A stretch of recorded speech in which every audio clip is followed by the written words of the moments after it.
Hey, what's up YouTube world? It is your girl here, the Venusian Bull, and I am back with the last video in the Planets in the Houses series for the 7th house, and we are going to be discussing Pluto in the 7th house in this video.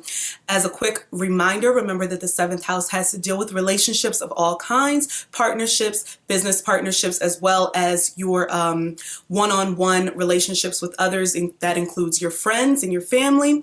And this also deals with open enemies as well as what you attract. Because remember, the 1st house is opposite the 7th house. So the 1st house is what you project, what you give off, your first impression. And the 7th house is what you attract, kind of what you bring in. You know what I mean?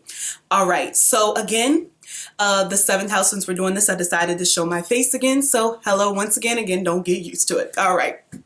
So with Pluto in the 7th house, is similar to having Pluto in Libra, again, generational, or having Scorpio on the 7th house cusp, okay? So with Pluto in the 7th house, you like a little bit of obsession in your partners, a little bit of that obsessive energy, a little bit of that jealous energy. You know, the people who like for their partners to get a little bit jealous of them, a little bit jealous of somebody, you know, flirting with them or something like that.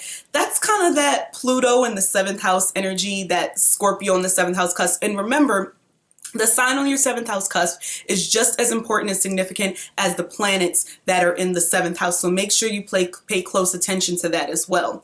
Also, Pluto can make you be attracted to very powerful, prominent people. Okay, so not only would you be maybe be attracting people in government, like with Saturn in the 7th house, but you could be attracting very famous people, celebrities, or just people who really have a very large influence on you. You got to be careful about that again, though, because the power dynamic is very big. So that Pluto person that you're attracting, that Plutonian person that you're attracting, they could be very domineering and very controlling, very much power hungry and things like that, and want to control you. They want to control the person they're in a relationship with. They're giving a lot of themselves because they're opening up to you and they're being vulnerable with you, which is not easy for these Plutonian type of people. So they're putting a lot of trust and loyalty within you. So they want you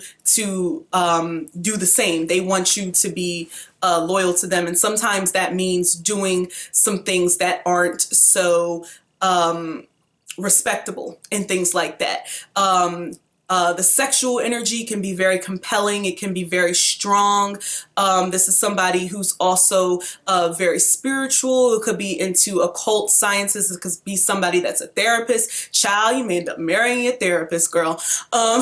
This can also be somebody who is very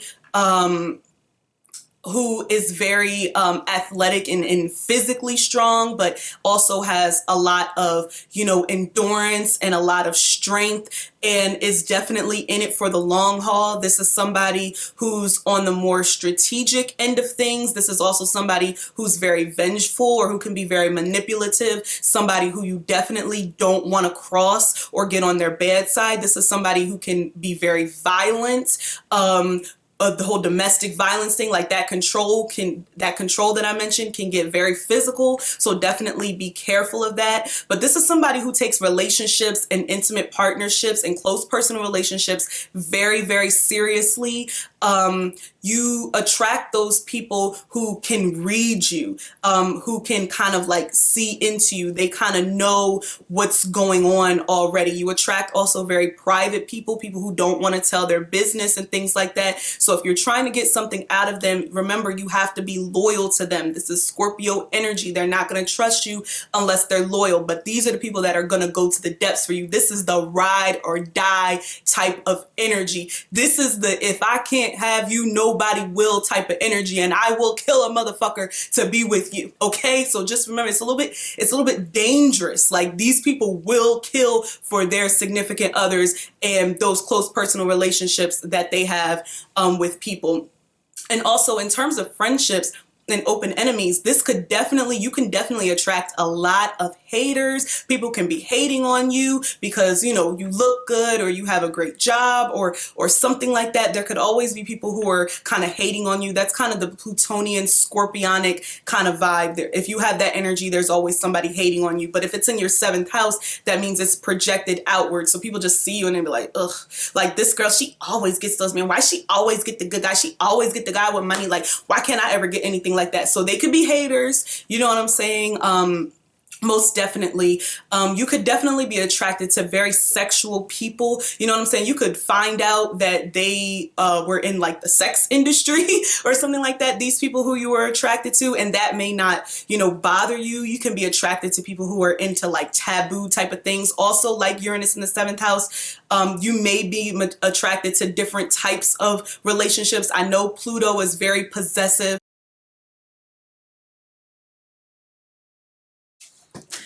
All right, so sorry about that. Continuing for Pluto in the 7th house, remember the 7th house always has to deal with, you know, what you attract and what you kind of need to kind of complete yourself as a person. So with Pluto in the 7th house, this person is teaching you how, you know, to be deeper, to look beneath the surface, and most importantly, it's teaching you how to transform and evolve. This is a relationship that's going to make you forever changed as a person. You're definitely not going to go in the same person that you come out. And this could, I would say for the most part, it will be changed for the better, even if you have a very like kind of toxic and traumatic relationship, because that could definitely be the case with Pluto in the 7th, because Pluto screams toxic and trauma, and you actually may attract people who like have experienced a lot of trauma in their lives, and you want to help them and stuff like that and try to fix them. Like, the more traumatic their life, the better. So be careful of that. Try not to be all up in this like fixer upper type of mode, because you could be, you know, getting the wrong person. Also, Pluto in the 7th house, you can attract criminals. You know, Pluto represents crime, Scorpio represents criminals, so you could attract criminals, and you may like that. You may like that kind of dangerous side that I don't know what they're going to do, you know what I'm saying, type of energy. So definitely just be mindful of that. You can attract somebody who's a very obsessive and compulsive. This is the obsessive person. This is the stalker. You could definitely attract somebody like that. Unfortunately, you know, not to get kind of dark, but this could be somebody who could abuse you, you know, sexually and stuff like that. Or having Pluto in the 7th house, your sexuality could be suppressed in some way. So just be on the lookout for all of the red flags. Have your mad money. Have a place where your bags are packed. Have somebody to call. Have a bat signal, something, because you may attract the crazies. Okay, you may attract the crazies. And I forgot to mention this, in the Uranus in the 7th house position, you could attract perverts. Okay, so the Pluto in the 7th house, you can attract stalkers and people who are obsessed with you. And Uranus in the 7th house, you can attract people who are perverted and things like that.